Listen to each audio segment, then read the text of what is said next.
All right, we're going to open the floor up to some questions. If anybody has any questions, we'll try and field them for you. Question over here.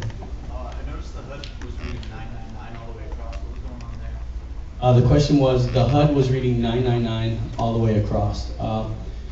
What happens there is that the one side is a primary weapon and the other side is a secondary weapon. And at the point where it's 999, that was the Tesla cannon, and that was a full charge.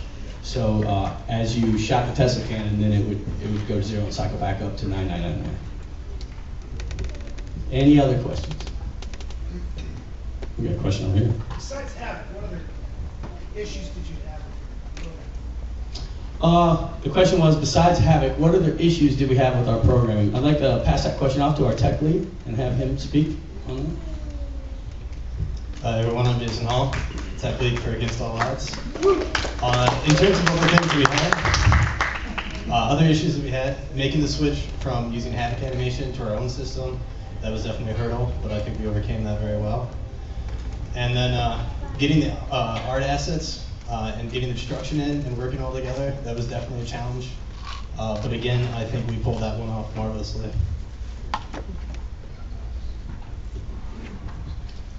Any more questions? Anyone? Bueller? Anyone? The question was, how many hours into this whole system? I lost count after month 1.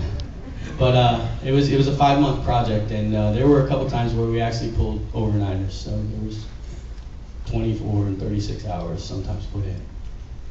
But it was well worth it. It was fun. This team pulled together as a group, and they got it done. There were some ups and downs. It was definitely a roller coaster ride, but it was definitely fun. Any other questions? One over here. This for the artist. What was the hardest part throughout most of the process? The question was, for the artist, what was the hardest part? I'm Anthony Chester. The hardest part, I would say, would probably be getting our animations to work with the system. We had a few weird requirements where we had to have one joint to one mesh and have weird naming conventions for it all. So that was kind of strange. That and learning Havoc, that was so deep in everything that we did that even the artists had to read through a bunch of documentation and make sure that we understood exactly what we were doing to get our art into the game and functioning properly. Does that answer your question? Yeah. Anyone else? Ready? Do you feel spending the time to work to integrate Havoc was worth it for your game? The question was, do we feel spending the time to integrate Havoc, was it worth it? I'd like Rashad Lane to talk about Havoc. Hi, as you said, I'm Rashad Lane. I'm not going to pretend that it didn't take a while to get Havoc up and running initially, but really after month 2, pretty much, Havoc was basically smooth going. There'd be some hiccups every now and again. I've compared it to having a tiger, kind of. You know, initially it's really scary and it's really intimidating and stuff, but once you learn the tiger and the tiger learns you, you get along, you can probably pet it, it may purr at you, but you still have to realize it's a tiger, you know, it can rip your face off. So. But Havoc's amazing. That's it. Any more questions? No? We're Against All Odds. Thank you. Did you have?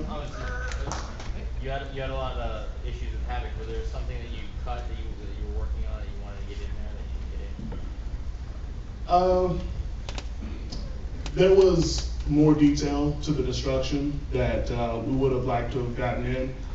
We actually did get it into a build, but there was a frame rate hit. And in order to keep the frames up and keep the gameplay solid, we did scale back the destruction somewhat, but we're still very pleased with what's in there. All right. Thank you all very much.